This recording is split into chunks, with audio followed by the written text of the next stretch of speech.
আন আবি হুরায়রা রাদিয়াল্লাহু তাআলা আনহু আন্না রাসূলুল্লাহি সাল্লাল্লাহু আলাইহি ওয়াসাল্লাম ক্বালা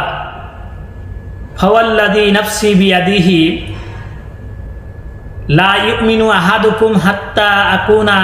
আহাব্বা ইলাইহি মিন ওয়ালিদিহি ওয়া ওয়ালাদিহি রাওয়াহু বুখারী। আন আবি হুরায়রা রাদিয়াল্লাহু তাআলা আনহু, হযরত আবু হুরায়রা রাদিয়াল্লাহু তাআলা আনহু হতে বর্ণিত, আন্না রাসূলুল্লাহ সাল্লাল্লাহু আলাইহি ওয়াসাল্লাম, আল্লাহ রাসূল সাল্লাল্লাহু আলাইহি ওয়াসাল্লাম